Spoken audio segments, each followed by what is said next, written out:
Yeah, I think a lot about consciousness. So I was really struck by the sentience caution in my list of principles here that said avoid strong assumptions about the distribution of consciousness in AIs, which I take it entails avoid assuming that any human level or superhuman level AGI is going to be conscious. For me, that raises the possibility of a massive failure mode in the future. The possibility that we create human or superhuman level AGI, and we've got a world populated by superhuman level AGIs, none of whom is conscious.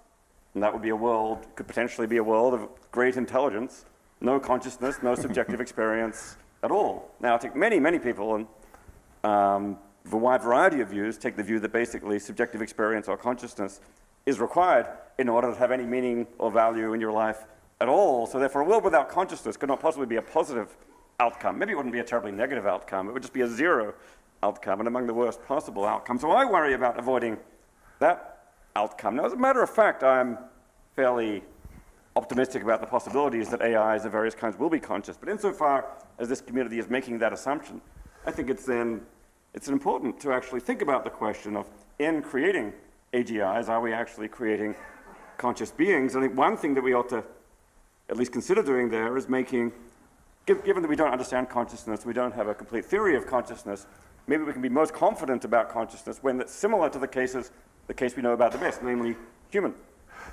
consciousness. So therefore, there's maybe an imperative to create human-like AGI in order that we can be maximally confident that there's going to be consciousness.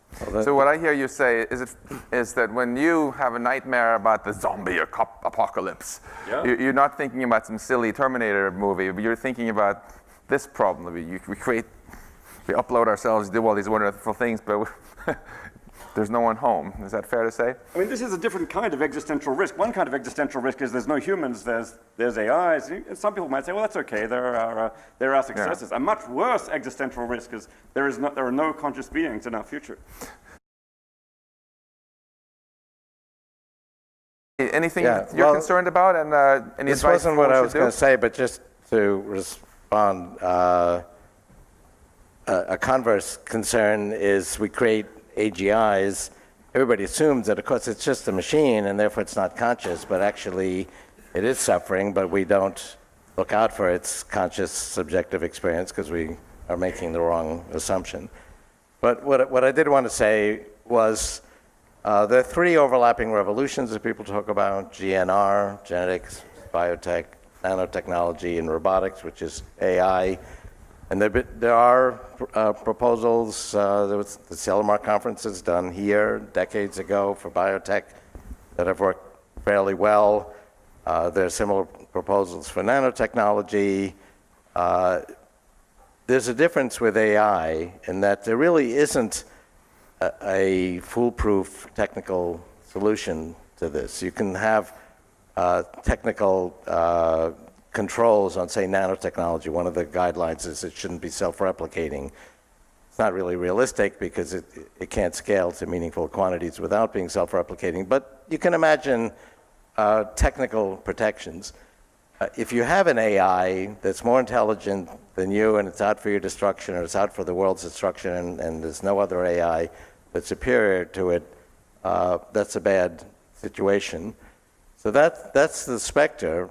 And partly this is amplified by our observation of what we as humans, the most intelligent species on the planet, have done to other species. If we look at how we treat animals, people are very like their dogs and pets, but if you look at factory farming, we're not very benign to species that are less intelligent than us. That engenders a lot of the concern we see, that if there's a new type of entity that's more intelligent than us, it's going to treat us like we've treated other species.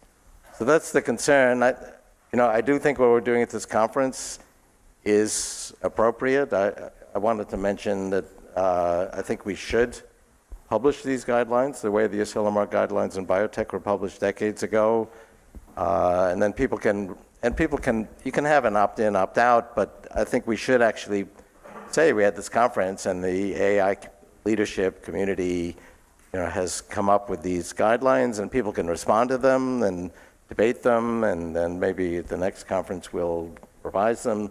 The Asilomar Biotech guidelines have been revised many times. But I would advocate we actually take a stand and put forth these guidelines, and then let the whole community at large debate them, and have them guide our research. It's actually worked quite well in biotech.